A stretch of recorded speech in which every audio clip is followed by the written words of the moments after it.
So, hey, recording, cool. All right. So let's talk about my history in the game industry. So this is a 30 years condensed into one screen of information here. I started in 1993. I was hired by a company called Stormfront Studios because they were making their first CD-ROM game when CD-ROMs were a brand new technology, and they needed to fill it up with something. So they were going to record a lot of voiceover. They hired me to come in and do that. I was $8 an hour temp.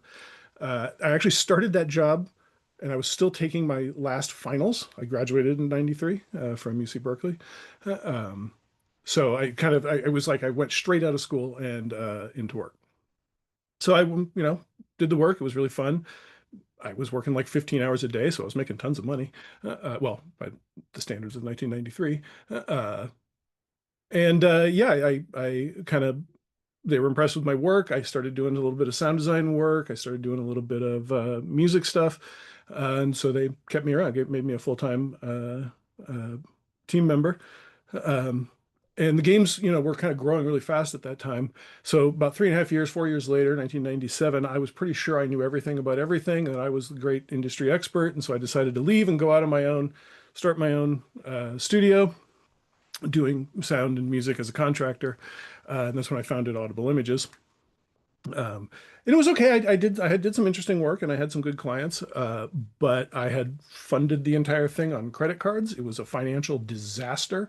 I ended up deep in personal debt, and so I had to close up shop. Luckily, Stormfront wanted me back, so I went back. It was just a little over a year, about 16 months later. I went back to Stormfront and stayed for the next 8 years. Worked on a lot of really cool stuff, and I got to kind of build that sound team from the ground up during that time. So in 2006, I jumped over to EA. And I've been working with EA a lot. Stormfront did a lot of development. It was an independent developer, and EA published a lot of the games. Now I went over and was in-house at EA. So I came in as a senior audio director. They called it audio director two. Uh, at world headquarters of Electronic Arts, it just seemed like, okay, I've really accomplished what I'm trying to accomplish. Uh, hmm, yeah, that was a long time ago. I still had more to do. So I did a lot there. About 5.5, 6 years later, I decided again to jump ship and kind of reopen my own shop, hung my shingle back out. But this time it was a little different. I was going to work part-time because I had two kids now, and they were in school. So it was great. I would take the kids to school in the morning, work for a few hours, pick them up, coach little league, coach soccer, make dinner, put the kids to bed, and then work another couple hours in the evening. I gotta say, two of my favorite years of my whole career, just absolutely great.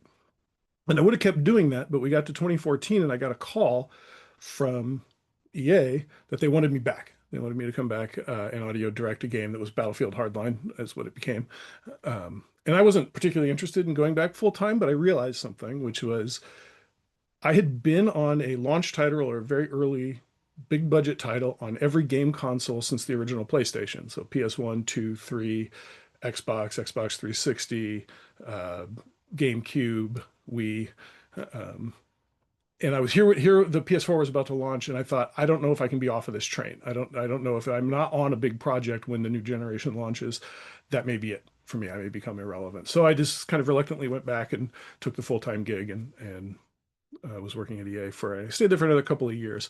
And out of the blue, then in 2016, I got this bizarre call from an old friend of mine, a guy I hadn't talked to in a long time, who had just started the audio team at Facebook. And I was like, an audio team at Facebook? What do you know? But they had recently bought Oculus and the Rift was just about to come out.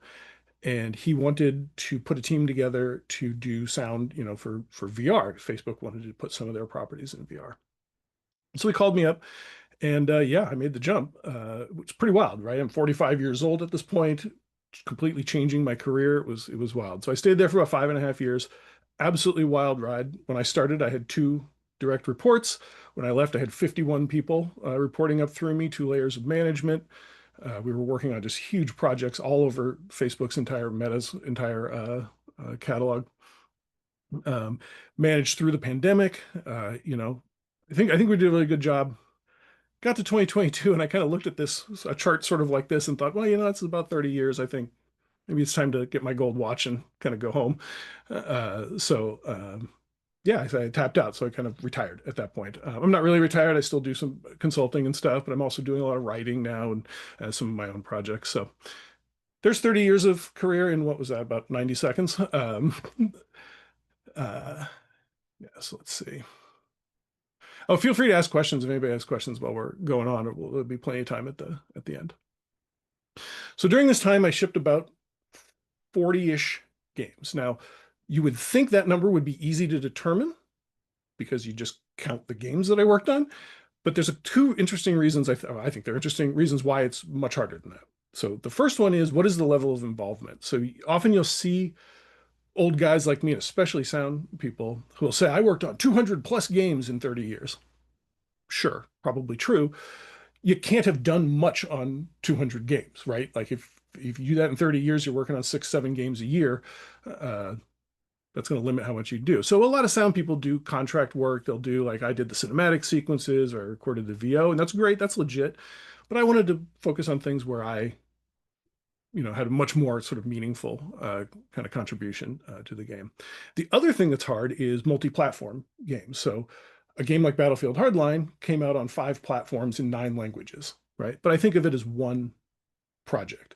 The tools were all cross-platform. It was one sort of dev environment the whole time. There were pretty significant differences between the PS3 and Xbox 360 games versus the PS4 and Xbox One, but it was still largely the same game.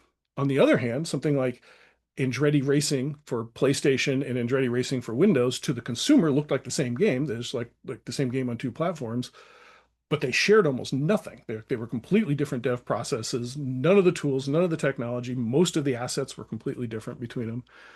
So to me, that counts as 2 games, right? So I'm not really sure. It becomes a very complex thing to kind of measure. Well, not very complex, but harder than I want to try and solve. Uh, so I think I could make an absolutely watertight case for 35 games. I think I can make a very plausible case for 50 games. I'm calling it 40. Good enough. I don't actually care about the total number. It's a lot of games. There's a lot of dev cycles in 30 years. Now, I'm not going to talk about all of them, obviously, tonight. So I picked 4 that I thought were kind of illustrative of different sort of eras of my career, sort of, pivot moments that I experienced. So those would be these on this timeline. So in 2002, I shipped the Lord of the Rings Two Towers game, big corner in my career. In 2011, I shipped a game called Dead Space 2, another big kind of corner in my career. In 2016, I didn't ship a Star Wars game, codenamed Ragtag, because it was canceled, but it was a really important moment in my career. And then in 2018, there was a VR experience, not exactly a game, called Wolves in the Walls that I want to take a look at. So that's where those appear on that timeline. And this is sort of what they look like. I'm going and finding box art for stuff. Anyway, so those are the sort of 4 that I want to look at. And I'm just going to do a quick look at each one, and then, hopefully we can have some questions or discussions about that. So, Two Towers, obviously a gigantic hit. I don't know if anybody's played it. I think PS2 games are pretty obscure these days. But it was giant. It was in the top 10 best-selling games 2 years in a row. I think I heard the final number was something like 6 million units, which doesn't sound like a lot in today's world, but at the time it was just a runaway hit. I think about 1.5 million of those were on the sort of long tail. It was about 4.5 million, I think, before Return of the King came out. Still, just giant hit, and did really well by me. I got a great bonus after we shipped that game. A big race. It was also critically acclaimed. Now, I'd done some games, some of the games I'd worked on before had gotten good critical reviews. I'd been nominated for some awards, but nothing like this. This was just renowned acclaim and a bunch of award nominations. I don't think we won any of the audio award that we were nominated for. The game did win a few awards, but we were nominated against, the first Medal of Honor game and all kinds of stuff that was just brutal. So this game was interesting because it was an early AAA game, and I don't think that name or that genre existed when the game was launched. It sort of came to refer to this kind of game, and this is one of the games that was referred to as, sort of the beginning of the AAA. I heard somebody was saying that GTA 6 is going to be the first quintuple A game. Just give me a break. The stupidest thing I've ever heard.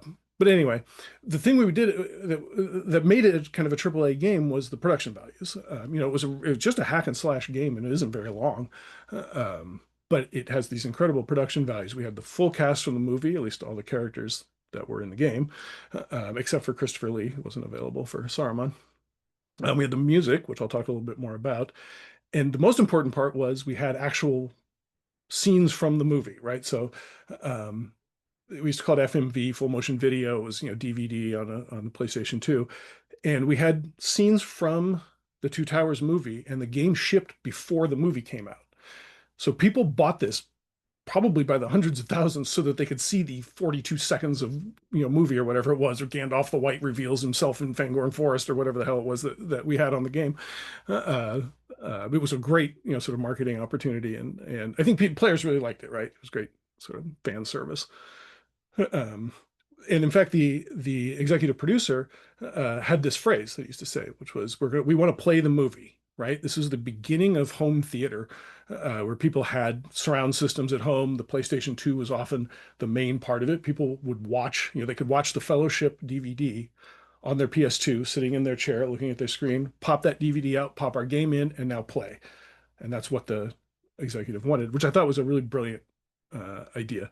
Um, it's absurd by modern standards when you look at it. It doesn't look anything like the movie. It's a PS2. But at the time, it was about as much as you could get out of a PS2.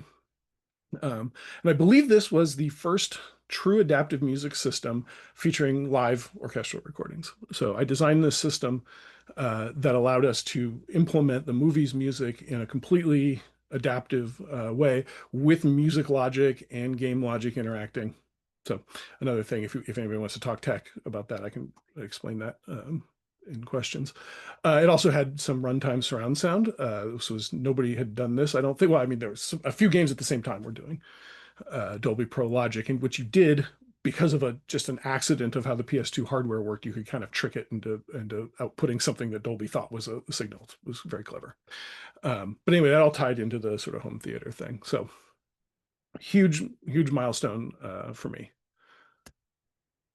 Oh, right. And it led to, we were talking before the meeting started. I had been writing for Game Developer Magazine a bit, but suddenly I wrote for a number of other venues because they were really interested in the work that we had done on this game. I got interviewed by a bunch of people. I talked to GDC. I talked at a couple of colleges just to talk about how we put this thing together. So it was really a step change for me in my sort of visibility in the industry. So jump ahead to Dead Space 2, and would be the game I assume if people know me, this is what they know me for. It was because of a sort of series of corporate shenanigans that I ended up being the franchise audio director on Dead Space. It was very fortunate for me. But anyway, again, I'm happy to get into that in detail if anybody cares, wants to hear about the formation of Sledgehammer Games and how they sucked all the people out, Visceral. But anyway, so we approached it. I kind of took it over. We had this original game. It had been a real critical success, but it really hadn't sold. The goal was to sort of make a game that lived in that world, had those characters, but was better in every way. I think we did a pretty good job. Got the highest Metacritic score of any game ever out of the Redwood Shores studio. It had hit a 90 Metacritic, which at the time was a pretty premier level. And also, our bonus was actually tied to the Metacritic score, and so I got a really big bonus for that too, which was a terrible piece of business, but it was fun. I think there were a dozen Best Audio nominations. I've got the BAFTA certificate hanging on the wall in my studio here. Um, bunch of reviews that said best use of sound ever, best sounding game of the generation. Really, really gratifying, considering how extremely painful the development was on this. Again, happy to tell some of those stories if anybody's interested. And again, same sort of thing, interviews, articles, a little more industry attention for me. And in a really bizarre twist, this game apparently made such a dent. I mean, it sold okay, but it wasn't like a giant hit, but it was obviously a critical darling. A couple of years ago, it had its 10-year anniversary, which I wouldn't have even thought of, except I got contacted to do interviews to talk about how we made this seminal game 10 years ago. I thought, wow, that's wild. I never would have guessed that would happen. So really kind of important moment in forming my career. So now we come to the Star Wars Project Ragtag, and you've probably never heard of this because it was canceled. Interestingly, I had already left. It was canceled. I worked on this game for a year, and then I jumped over to Facebook. Development continued for another year, and then they canceled it and shuttered Visceral Games. They killed the whole thing. Um, Really interesting kind of story about this game. For me, this was like going to be the key game. This is what I've been building toward in my career. My favorite kind of games are third person action, adventure exploration games, with probably my favorite series being the Uncharted series. Well, we had just hired the creative director, Amy Hennig, from Uncharted to come in. Um, it was, the Dead Space dev team with Amy as the creative director. It was in the Star Wars universe. We were using the new version of EA's Frostbite, which is a giant pain in the ass to use, but it's super powerful. And Lucas was really involved. They were really excited about the game. Like they were really interested in giving us all the assets and everything so we could really kind of build this Star Wars universe. So I should have been super excited about this, but burnout is real. I When we started in on this, one of the things we would do, the directors of the different disciplines, we would do a sort of rough schedule, a rough kind of head count prediction of who we thought we were going to have to, who we were going to need on the project. And it was just an Excel spreadsheet with columns that were months and then rows that were people. It would be like sound designer one, sound designer two, and I'm going to need them. I mean, this person for 8 months. I'm going to need this person, whatever. And you just lay it out so you could get just a rough sense of how big the team would have to be. And my line, because I'd be on the thing the whole time, my line was 39 months long. And I just thought, oh man, I don't know if I can do over 3 years on this project. Like, so I kind of decided that this was going to be my last game as such. Like, I wasn't sure what that meant. Um, but I was pretty sure I should see this through. I'm really interested in the game. It's a game I want to play. I think it's going to be hard to make, but I think if we make it well, it could really be another one of those sort of, you know, pillars in my career. But whew, this has got to be the end. And then I got a call from my friend at Facebook, and I just jumped ship. I was just gone. I shook everybody's hand. I was like, "Hey guys, you know what? This is awesome. I look forward to playing it. See you on the flip side." Um, and then a year later, it was canceled. So I think about it a lot. Canceled games happen. It's a thing in the industry. It's a thing to know if you're going to work in games that sometimes you work a long time on these things and then they get killed. Also, sometimes you end up leaving before any of that happens. I mean, these are all things that happen, but they were kind of unusual in my career. Uh, so it's something I think about a lot. Again, happy to answer questions or anything if anybody wants to know sort of what happened with that project. It was kind of a wild ride.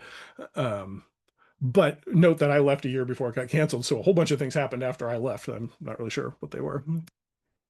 So finally, I'm going to talk a little bit about this Wolves in the Walls. So this isn't a game exactly. It's a sort of interactive storytelling VR immersive experience, but it was built in Unreal Engine using Wise for the audio system. It was in the Oculus headset with the controllers, so it played sort of like a game, even though there were no sort of objectives or anything that you had to accomplish. It was really kind of a neat way to incorporate the elements of gaming into a different kind of experience. So this thing was shown all over the place at Cannes, Venice, Sundance, Tribeca, won a bunch of sort of jury awards and audience favorite kind of awards, and then it won a Primetime Emmy and a Peabody. So I have the Peabody on the wall here at my studio. Also, they wouldn't let me have an Emmy statue, but there's a picture of me holding it. Um, they don't let you just take those things. Um, So my team made all of the sound and music and voice recording. Great cast in this thing. Isabella Rossellini is in it. Noah Schnapp from Stranger Things. Jeffrey Wright is in it. Great voice cast. Um, and it really was amazing that we all original music. We had vinyl printed of the soundtrack, which we just gave away. We sell it. But what I'm most interested in about this, and what the part of the reason why I felt like it was a real kind of summation of all my work to this point, was the business model. And again, I'm not going to go too far into the weeds unless people want to talk about it, but suffice it to say, the team that was making this was originally an in-house team at Facebook, and they broke out, they became an independent company, and took the project with them. So while they had been in-house, we were the in-house sound team, so we were supporting them. They left, and I really wanted to keep supporting them. But of course, my team wasn't available to be hired as contractors. We were in-house employees at Facebook. So I went to the higher ups and I convinced them that it would be valuable enough to the future of VR and to my team's expertise development and morale, and to work on this what should be a premier project, and with us out in front we can really help set benchmarks for the industry, and I need to keep spending resources on this, and they bought it. So awesome. So we were able to finish this game, basically gave free sound and music to an external developer. It's kind of insane. uh, but I think it really did pay off in the short term. It didn't sell, it wasn't going to sell, it was never meant to be a big seller, and things move fast in VR. So I suspect its impact has dwindled at this point in the several years. I note 2018 to 2020 on this slide here because it actually came out in a kind of series of, it was built in 3 chapters, and they like released chapter 1 first, and then because it was a very small team making it. So it kind of lasted for a while. We continued to work on it for a while. It kind of sucked resources for a long time. But anyway, really, really proud of the work on that. I think it really did set a benchmark for a while. And it was a really neat moment for me to be able to put together a package that was very different than the kind of game work that I had done. It just didn't have any commercial returns. I had sort of told all of the higher ups that our goal was these sort of ephemeral, abstract things not making money. So we didn't have any concerns with that. So I could just chase quality, and it was kind of amazing. And I think we really pushed that system about as far as it could possibly go. So those are the 4 projects. While I was putting this together, I had a couple of observations of my own while I was working on this deck. I do kind of retrospective stuff periodically. Like I maintain a website and stuff, but I had never really done it like this, like as a timeline before. And obviously I know when I shipped things, so this shouldn't be mysterious to me. But I was really surprised to see it was 9 years after I started before I shipped the first thing that I think is sort of like a pillar of my career. And then it was another 9 years before I shipped the next one. That's a lot longer than I would have thought if I had just been, it makes sense. That's when those happen. And it's not like my career was moribund. I was working on all kinds of stuff, before Two Towers, right? Like the Andretti Racing, like I mentioned, on PlayStation 1 was a North American launch title on the original PlayStation. I built it on a Japanese dev kit because they hadn't ported it to English yet, right? Like I had to click on buttons and guess what they did. NASCAR 98 was a million seller. It was the first one I had done that did that. Pool of Radiance, I wrote all this music. Bloodwake was an Xbox launch. There was a lot going on before I get to Two Towers, but still, it was a real step change. And you just can't see that at the time. Like if you had asked me at any given moment in that first 9 years, I would have said, "Oh, I left the company and started my own company after 3 years because I thought I was such a hot shot." So you can kind of only see this stuff in retrospect. So be patient and also be opportunistic but intentional, right? Like I tried to jump at stuff whenever I could, but I also always tried to make sure that I learned from every project, that I was paying attention to what it was I was, accomplishing in my own growth. So also looking back through all these things, I was kind of surprised at how, as I remembered each of the projects, at like how hard I worked, even on projects that were frankly turds. Like nobody thought Alandar, the Legend of Alandar, was going to be any good, but I still worked really hard at it and wrote a ton of music and audio directed it as well as I could. Because what else are you going to do, right? Like sandbagging, it's terrible. So I had a coworker who had printed out this little saying and had it sitting on his desk that just said, "Do what needs to be done, do it as well as it can be done, do it now." Um, I'm terrible at this, right? I'm a procrastinator. I do, oh, it's a rough pass, I'll get to it later, all that kind of stuff. But I do try to keep this in mind. This is the correct way to do things. And it's kind of funny looking back at the retrospective. I was maybe better at it than I thought. This is no surprise to me. This is what I write my Substack newsletter about, but my entire career, basically, the majority of it has been middle management. So even when I was director of sound design at Meta, and I had 50 people working for me and a couple of layers of management, I still reported up through several layers of vice presidents and stuff. So I was just kind of in the middle, but I'm really proud of that. Actually, I like middle management. I think I was good at being the conduit between senior leadership and the creatives on my team. At some point, it was around that 2099, 2000 era, I just realized that where my value add was to hire people better than I was at the stuff and then make their lives easier. Like I could get more out of somebody than they could get themselves, not in a cynical kind of work them to death way, but in a, hey, I can funnel your creative energies productively. And I've always just been really proud of that. I'm not threatened by somebody better than I am at the stuff. I love it. It's really fun to watch people who are good at what they do work. And finally, practice gratitude. I'm looking back at this stuff and just, I can't believe how lucky I was so many times over the course of the last 30 years to just be in the right place. I mean, very privileged, as well, of course, and be silly not to acknowledge that. But also just, I wasn't some genius like following the cutting edge of technology, but I just happened to be there at the dawn of the CD-ROM and the dawn of 3D gaming and the dawn of streaming gaming and, you know, the dawn of VR. Like all of these things just happened, and I happened to just be timed just right. So I just want to make sure I emphasize that I'm just incredibly grateful for that. I think that's a meaningful practice for everybody to keep in mind. And so that's what I have for a presentation.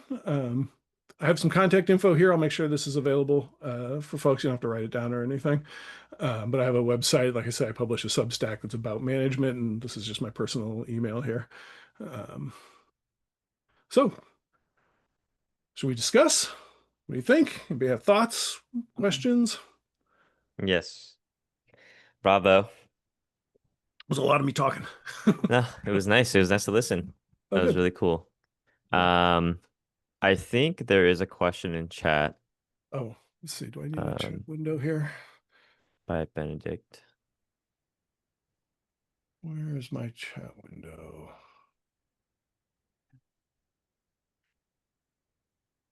Let me turn off my screen share. Okay. Then maybe I can see.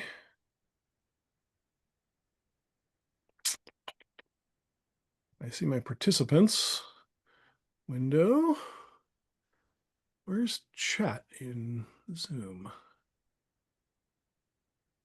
Oh, If chat. you don't mind, I can also like answer the question. I asked the Sure. question directly. Yeah. Yeah, I So my just. question was, and this was during the Star Wars Ragtag project, but how Mhm. do you come to terms with a project that you've worked on just being like canceled straight up like that? Because I can only imagine you being like, wait, that's it, right? All that hard work, and no one's gonna be able to see it, or you work on a project like, oh, and your contribution, just isn't there. It's like I can just imagine how frustrating that is. Yeah, That yeah. it's actually it's kind of like a mourning, right? I mean, you really do. It, it, strangely it kind of hurts.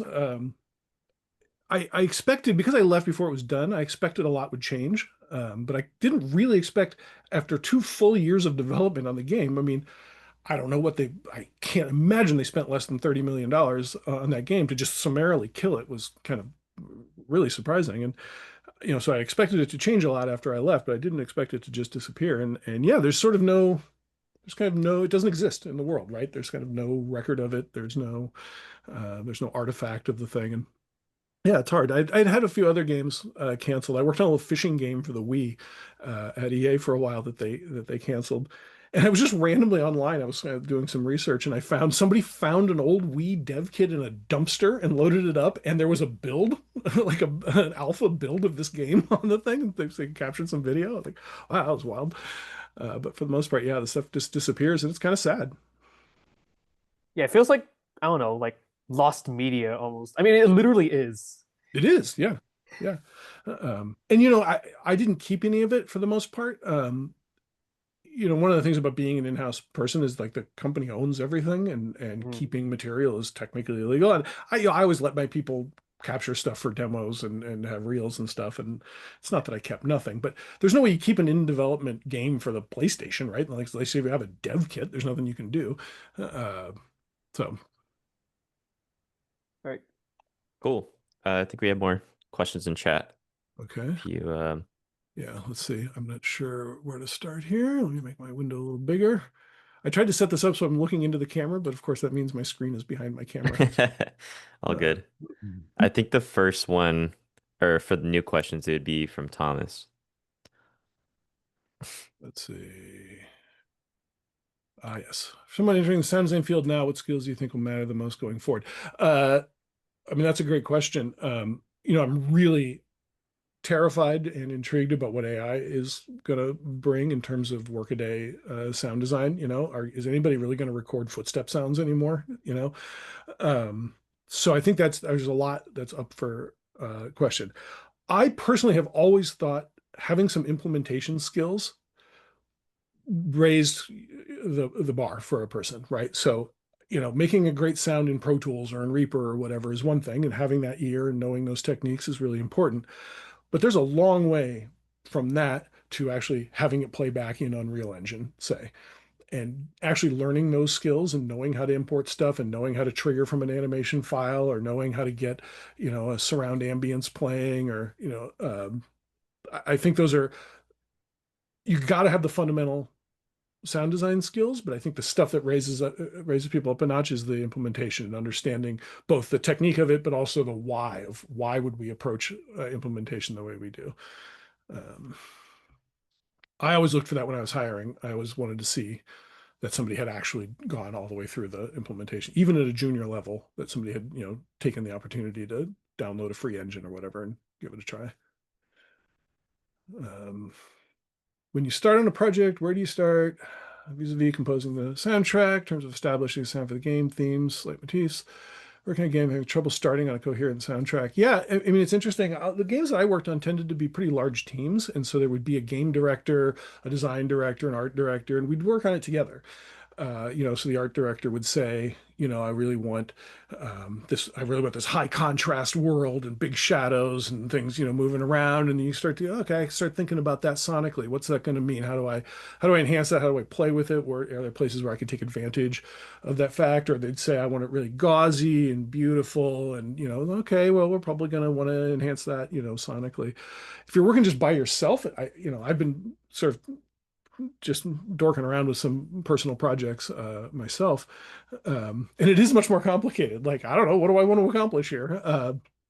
So one thing I always do is play games that are similar to the one that I'm making. Like I want to know, not because I want to copy them, but I want to know what people are doing right now, right? How are other people approaching it? What's a clever thing they're doing? What do you hate? Like you're playing a thing like, oh my God, I'm never going to do that. Like, and you just kind of build up a library of those things. I find now, and especially if you're trying to get it sold or you're trying to get somebody to, fund it or something, then it's also a good idea just to do that market research to say, here's where even if your thing is, outside of the genre, it's a good idea to have some sense of like, I'm aiming for this. I want a JRPG kind of sound. Okay, well, that narrows your field. You're not just staring at a blank page now when you do that. Or you say, I want to sound like, Alan Wake 2 or something, and like, good luck. But like, I love that game, but man, that's wild stuff. So I don't know if that answers the question. I also will try a lot of stuff and just throw it at the wall. One of the things I learned early on was it can be really dangerous to play incomplete stuff for producers because they have no ability to listen through, but you can't finish everything and then play it because if they hate it, you've wasted an enormous amount of work. So there's a really fine balance of getting stuff done enough so that you can have a sense of what it sounds like, but not so done that you've wasted all this work or you've become overly committed to something if you decide you have to change your mind. It is a really difficult question. Temp tracks also work really well. Just grab some other music that you like and stick it in there and see how it feels.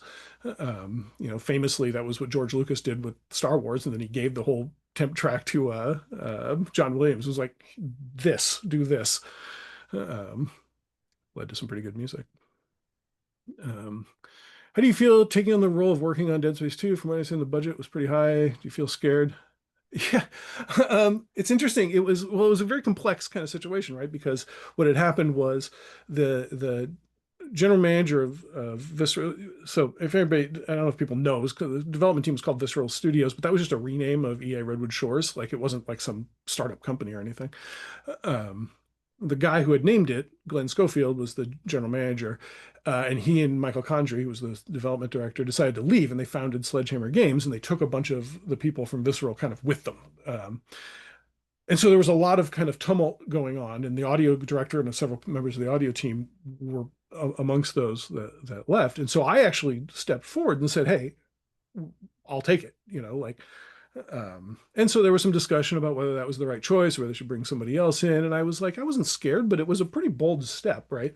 Especially considering I'm not particularly a fan of horror or science fiction or anything, but I thought I could solve the problem pretty well. It was pretty high budget. It was funny. There was that moment at EA was very odd because the way budgets worked was you kind of set your budget low and then overspent. And I don't know, the executives seemed to like that. I couldn't really understand the business model that they would go and find, but I'd say, yeah, we can do it for $1 million. And then you'd spend 3 million and they'd be like, all right. But anyway, I think it was about $50 million spend on that game, which was pretty chunky for the time, but it was much smaller than, some of the really expensive, certainly much smaller than GTA 4, I think was the game at the time. So, and being able to perform my role, I don't know. I mean, I have suffered from imposter syndrome like everybody has, and I always worry. Like, one of the things that I always liked about being audio director was that I could surround myself with a really talented team and listen to them and have them, give ideas. And I knew that if they were doing stuff, it was going to sound good.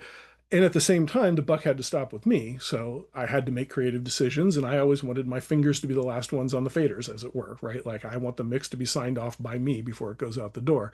So it was this combination of this kind of exhilaration of working with all these great people and all their amazing ideas. And also, boy, I hope I don't screw all their shit up before I send this thing out into the world. So yes, scared. Yes, always. Every single time. Absolutely terrified.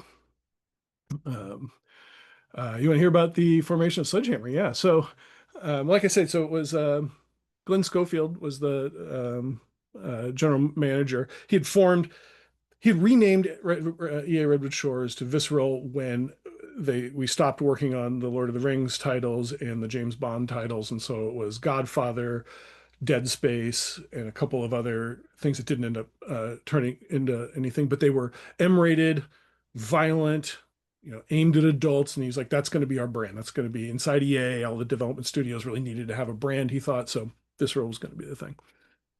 So he did that. But I think that process, I don't want to put words in his mouth, but I think that process was very frustrating. I think it took a lot out of him, and he decided he wanted to kind of step out. And I think somewhere along the line, I'm not privy to all the negotiations or anything, but Activision decided they wanted to start a new, sort of Bay Area studio and kind of tapped him. And so he left and founded Sledgehammer. So they then started interviewing people. I actually went and interviewed because I knew they were hiring an audio director. So I'll throw my hat in the ring. But I didn't really want to do it. I didn't want to work in Call of Duty, partly because it was pretty obvious that that's what they were going to be making. But they did end up hiring tons of people. And there was actually a little, I don't know if it was a lawsuit, but there was like a little like kind of restraining order thing where they had to wait 30 days because they were poaching so many people so fast. And so something similar had happened when we worked on Lord of the Rings out at Stormfront. We developed it and EA was the publisher, and we shipped that game, and they just like phones started ringing around the office because they just started poaching people out of Stormfront. It's a pretty common industry practice, I think. But anyway, what it led to was a real sense of instability at Visceral, right? Because people were kind of leaking out the door, and we were hiring in new people. And finally, the guy who took over as general manager, a guy named Steve Papoutsis, said, "Look, I want to have a team of people who want to work here. So look, if you're going to leave, you're going to leave. I'll shake your hand and send you on your way. But just let me know. Like, let's just do it. Let's just clean this thing up. I need a team who wants to be here, who wants to make Dead Space 2. Let's go." And I thought it was a pretty bold move of Steve. Steve was very bold in some of those ways.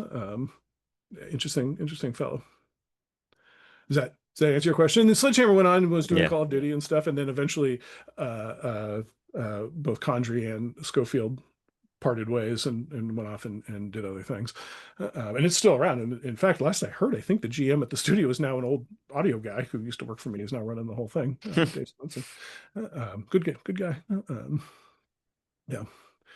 Let's see. The projects you talked about today, it seemed like each big project was the next best thing you worked on until then. Yeah.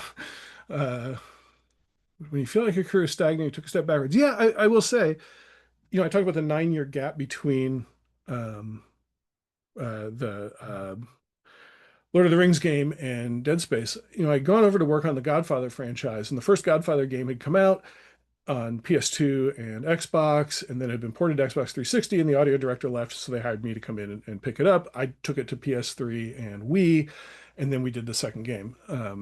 And that game had a lot of problems. A lot of the reviews said it looks incomplete, like it's shipped incomplete, and yeah, they weren't wrong. Like, it kind of wasn't finished when it went out the door.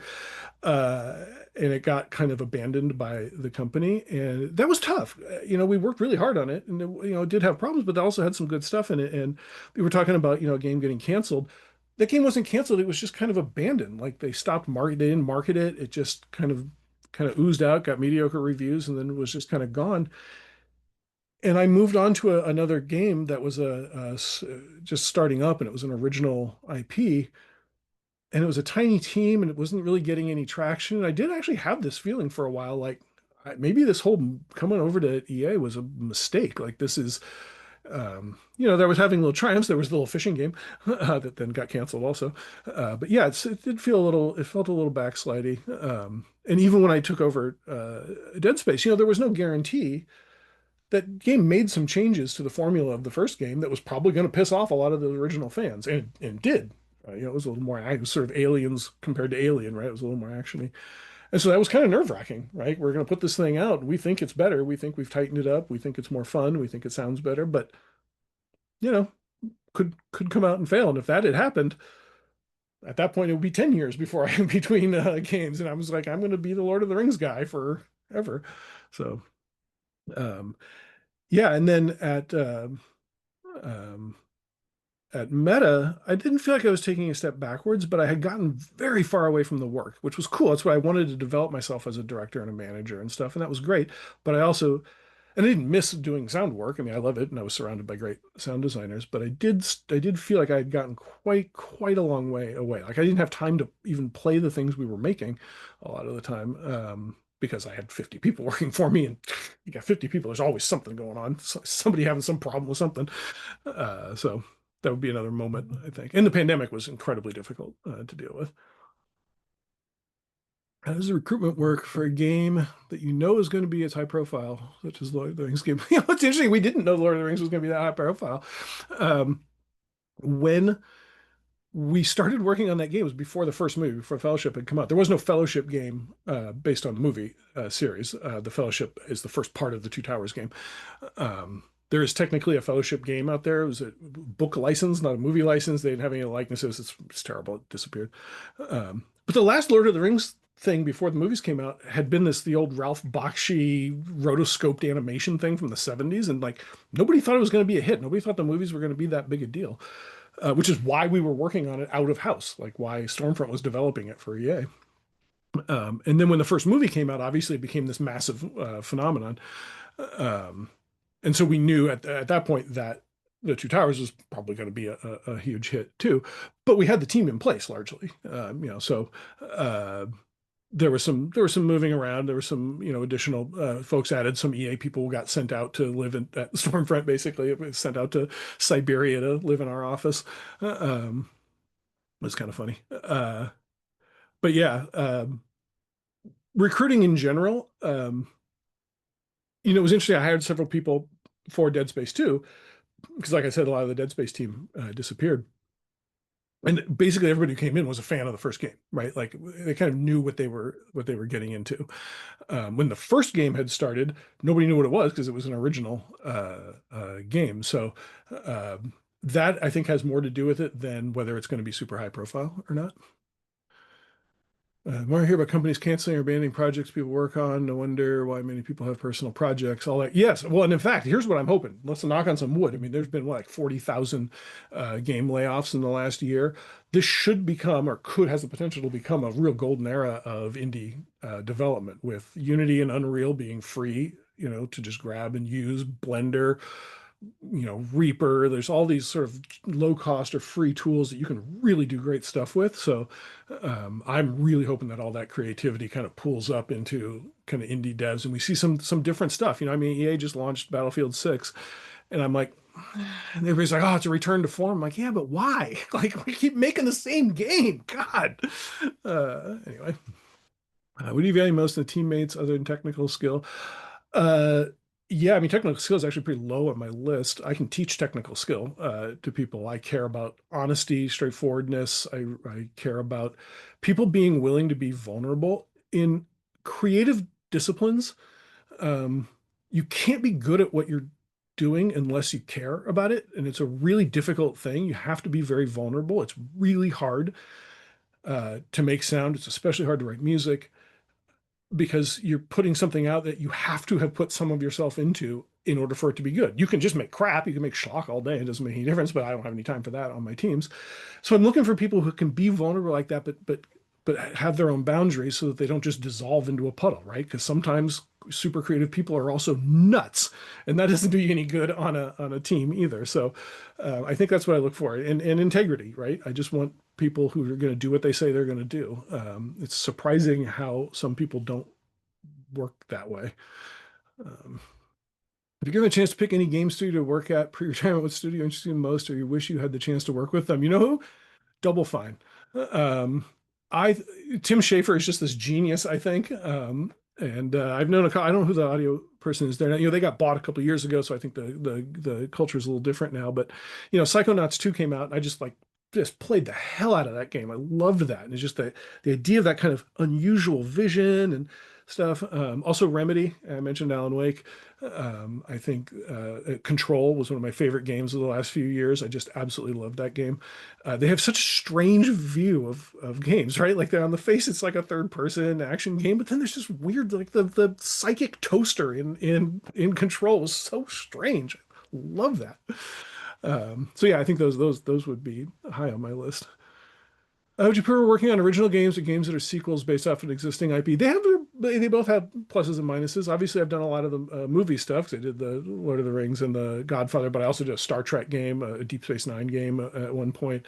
Uh, um, and that, you know, has its advantages to play in a universe that people already know. I was obviously working on that Star Wars game. You know, and it's kind of cool. On the other hand, you're limited. You know, there are constraints on creativity. Original IP is great, but like we were talking about earlier, the blank page problem can be a real problem, right? Like I could go literally anywhere with this. Where the hell am I supposed to go?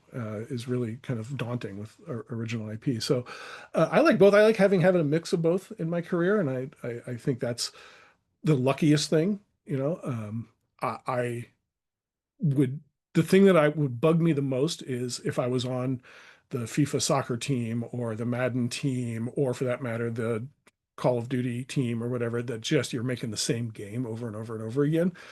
That gets kind of rough. I think I made a little stretch of like 5 fantasy games, and they were all very different games, but it was like, man, I can only make so many sword swinging sounds here. Like I'm kind of out of ideas for this. So I think it's good to have a mix of those things.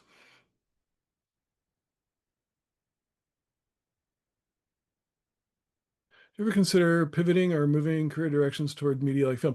There was a time I considered it. I knew some people working in film, and frankly, their lives were worse than the people in games. One of the things that has been very lucky about my career that except for those times when I chose for this to not be the case, I was always an in-house employee. So that means I didn't get residuals on stuff. There were all kinds of, you know, downsides. It wasn't union protected or anything, but I had a paycheck, you know, and if the game I was on got canceled, I got moved to another game usually. Like I've never been laid off. Um, knock on wood. I don't know. I don't have a job, so I can't be laid off now, but, uh, um, so film is not like that, right? Film is very much everybody's an independent contractor. You kind of form these teams for the project and then you break apart. And you know, the sound guys that I knew working in film, they were just hustling constantly. You had to get your next project lined up while you were working on your current project. Unless you're one of the absolute top people, you're just, you know, making whatever the union scale is for your gig. It's really even hard to get healthcare unless you're working all the time. So um, obviously film is romantic and exciting, and I would love to, you know, work in that. But when I saw the sort of realities of it, it became a lot less appealing to me. But I know for some people, like the idea of dorking around in a game engine all day trying to make a footstep sound is super unappealing too. So yeah, I love it because I like having a kind of combination of the technical and the creative, but it's not for everybody. So um, Yeah, I mean, it's funny. There were just a quick story. There have been several times over the course of my career where some executive somewhere will decide that what they need to do is bring in a big name from film to show the game guys how to do it, and it just fails every time because the film guys cannot comprehend trying to make something in an interactive environment. It's just and that will ship on a $300 toy, right? Like it's just beyond their comprehension generally. So, yeah, I considered it a while. I did a little bit of like I worked on some short films for some friends, and I did a little bit of advertising and like corporate identity stuff back in the late '90s. I enjoyed that. And then the social media stuff that I did was also kind of an interesting change of pace at Meta, where we made, you know, little AR games and stuff from the phone. It was a very different kind of thing from the big AAA game development that I've been doing. But yeah, no, I think my skill and the place where I can provide the best value is really in a kind of gaming environment. Written a lot of career, you guys Infinity for writing. Yeah, no, so interestingly, I have a degree in English literature. I started, recording right out of school. And part of the reason I got the job, and this is when I talk about privilege. Here's some privilege for you. Part of the reason I got the job was a friend of a friend was working there and introduced me, and the CEO of the company took me out, and he had a master's degree in literature, and we talked about Shakespeare over lunch, and I got a job, right? Like, what a ridiculous way to get a job. He didn't even listen to my demo tape. Like all I was doing was recording VO, but nonetheless. So yeah, I always really enjoyed writing. In fact, I considered before this career came along, I assumed I was going to get a job maybe as an editor for a publisher because that was pretty much all my education prepared me for. But I had been recording bands and stuff. I had a long history with music and stuff, and so I knew how microphones worked. And otherwise, I was just on. I didn't have to know any of this stuff because I was always just by happenstance, sort of on the cutting edge of what was going on. Nobody knew anything about it, so I got to learn kind of along with the creation of um, the industry, which is not true for writing. People know how to write, so it's been a much more that's been challenging in some ways. I do this Substack now just because and it's free and I just put it out in the world because I just want to write some stuff down. So we found you. Let's see. As someone who's anxious about starting my career, especially with the market and layoffs and stuff, do you have any other advice to give to students who are about to graduate and move into the workforce? So if you're trying to get directly into game development, it is rough at the moment. Everything I hear is that entry-level jobs are extremely hard to come by. So my advice would be don't bet on it. Have something else. Like make sure you can take care of yourself while you're looking at game jobs.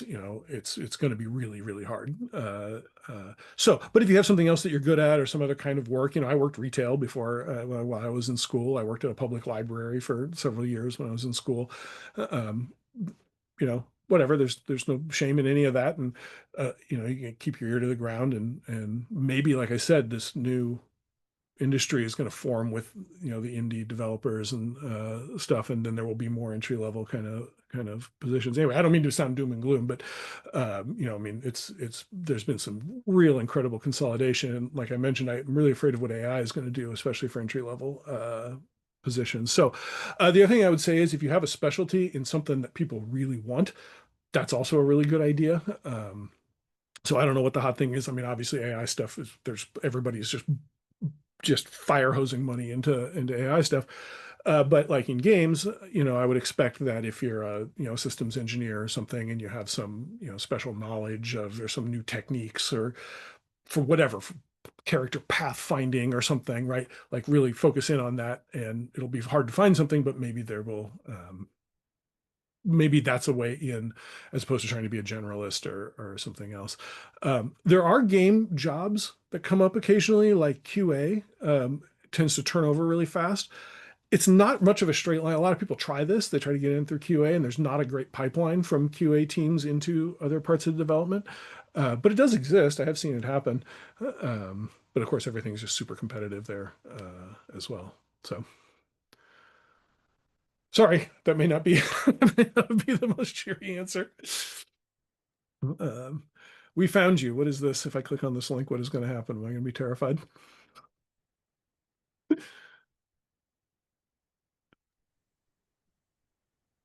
Oh yeah, check it out. There we go. Canvas tarps. That's a cute little video. Everybody should watch that. Look at all that hair I had. It's amazing. That's Rob Mills sitting with me there. He's the one who had the do what needs to be done, do it as well as it can be done, do it now, sitting on his desk. Yeah, that was from the Aragon. So talk about a turd of a game, but actually it wasn't. It was a fine game. It just came out at a really bad time. It was a PS2 game that came out as the Xbox 360 debuted, and the publisher felt like they couldn't launch it without a 360 version, but they weren't willing to pay for a development of a 360 game. So we just ported the PS2 to the 360, and guess what? The reviews all said, "This looks like a PS2 game." Like, yeah, I know it does. Oh well. Soundtrack was good though. I'm not super educated in the sound design scene. How is AI getting used in audio for games? What's been the success of that so far? So I don't actually know what the current state is. I just imagine what it could be. People are using it to write some like background music and stuff. That's going about as well as you'd expect. Generally sucks, but it's not going to forever. What I'm imagining is what's going to happen is all the sort of tedious stuff about I need to, tag animations, right? So I've got 85 different walk and run and jump and turn animations, and I got to go put events on all of the footfalls to make sure that we can test what material we're on and play the right kind of footstep. I can't imagine humans are going to be doing that much longer. That's got to be something that can get AI'd. And unfortunately, there's real art to doing it well. So I expect that art is going to get lost. Other than that, I don't really know. I'm sort of intentionally staying dumb about AI stuff to some degree, which is probably really stupid because I've just said I've been on the cutting edge of things for my entire career. But at this point, I'm in my mid 50s, man. I can't just keep learning this stuff. Yeah, I can picture a lot of real bad scenarios. But that's how these things go sometimes. FMV, people would say, was a real bad scenario for a while. Trying to put the full motion video in games before we had DVDs and stuff was rough, but it was the hot thing. You had to do it in the late 90s. Every game had to have FMV, and it looked like butt. It was terrible. And we knew it. We were making it. We knew it looked terrible, but it had to be in the game. So I expect it's going to be something like that. Oh yeah, okay, yeah. I can also imagine like the pressure of like, oh, you have to incorporate this new big thing, and this has changed again since you've been in the workforce for like what, more than 30 years. That big thing has changed. Oh yeah, all the time. Mm-hmm. So I'm just wondering, like, I don't know. Has there ever been like a time where it's like, okay, this new big thing is like, oh, this is actually exciting. Like, I'm actually excited to like incorporate this into the stuff that we work on. Sure. I mean, of that.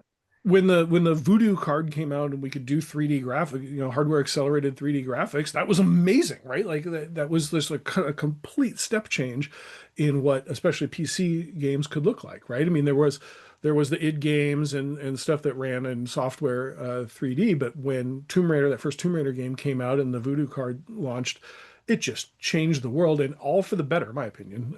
I just think that. So yeah, sure. Sometimes they're really good.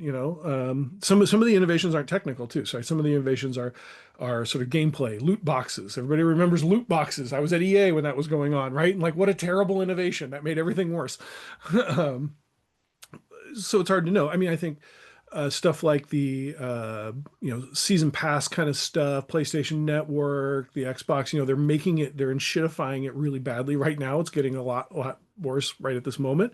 But that was kind of revelatory when it started, when you started being able to do this online stuff from a console. That was pretty special, right? And that's it. I'm sure to you it seems ancient and like always been there, but to me it still seems like a relatively recent thing. Most of my career you couldn't even do that stuff. So yeah, I mean, there's good and there's bad, and there's stuff that gets misused and stuff that gets used really cleverly, and that's just sort of the way it always goes. The sounds of opening loot boxes can be pleasant. Yeah, that's true. I try to make the sounds pleasant. As we're addicting players. Oh, it's so great. I love it. It's awesome. What a world. I don't know if you keep up with CSGO and that whole market. Oh yeah. There's just a whole market crash on that. It was because they made like the rarity of like knives or whatever they have cheaper, right? Or they made it like easier to get, Mm. which Yeah, drove the price down. They made like really high value items like cosmetics. Obviously, all the CS market is just cosmetics, but they made them achievable in game instead of just having to trade them Yeah. between people. But yeah, I mean, I mean, isn't it again, or like they a made net, it more yeah, achievable. But yeah, like a net positive though, right? Because like It yeah, seems like a net yeah, positive, Team Fortress hats, right? I mean, like, look, who Yeah, cares, yeah, right? yeah. I mean, it's a great way for Valve to make some money, I guess, but it doesn't hurt anything, right? And it's funny, right? So Hmm. I don't know. yeah. But like in Yeah. that Battlefront game, like unlocking Darth Vader required whatever the hell, and it was just such a Oh disaster. my gosh. I remember getting that game on Christmas and then I was like, what is this? Yeah. Oh yeah. Yeah, that was Yeah. rough. But that game was the first game to feature Dolby Atmos. Oh. Exactly. It's for the sense of accomplishment. Sure. Yeah, and actually it really is, right? And but there are other ways to achieve that. Like the stuff doesn't have to be insidious. Sometimes it can be good if used correctly. Hmm. And it's the same thing with the technological stuff, right? I mean, like, good Lord, when we could first do lens flare in 3D games, like, oh my God, how much lens flare do we have to have in a game? And it was just an art direction Motion question. blend. People had to figure it out. That's cool. Yeah. I didn't even think about how much lens flare is being used in all those games. I'm looking at it now. Yeah. Well, there's another one. We did it in Lord of the Rings, and I just violently fought against it. But like when Helm's Deep, when it's raining, and there's like streaks going down on the lens. Like, what are the streaks on? There's no lens. What are we doing? Why is there rain on the lens? Shout out to games that have motion blur. Look, I don't hate motion blur. I think it's fine, but yeah, it can really be overdone for sure. Yeah. I was just working on one of my little test things where I was trying to do a Quentin Tarantino style crash zoom, when he does that. And those have a ton of motion blur on them when he shoots them that way. I was trying to see if I could simulate that in Unreal. It's kind of fun. But again, that's just a stylistic choice, and it can work if not everybody's doing it. But when everybody's doing it, you're just like, oh my God, okay, are we through with this yet? Yeah. Cool. Great. It is 7:38. We are technically done, so I will stop the recording here. But yeah, thank you so much, Andrew, for coming over to present for us. Obviously, I'll leave the room up for a couple of minutes if you want to discuss other things. Yep. I don't know how much time you have. I have no place to be. I got to go make dinner at some point here. No, place to be. Likewise. So I'm happy to be available. Like I said, I have that contact information there. I don't know. Yeah. If you want me to just share the deck or something to you, Nathan? Oh yeah, if you could share the okay. deck, that'd be awesome. Yeah, Okay. we can drop that with the recording as well. Okay. Yeah, I'll just send you a link. It's a Canva file, so I'll just send you a link to it. Yeah, no, thanks for having me. This is really Yeah, this was awesome. Of course. This is really fun. I hope it was helpful. I hope it was valuable to folks. It was definitely, I mean, since my time at GameSpot, we haven't had anyone audio related. So this is a first, at least since I've been here. But yeah. It's just nice to have other just other perspectives into the industry. Mm-hmm. Yeah. Cool. Good. Very cool. Yeah, I will pause the recording now.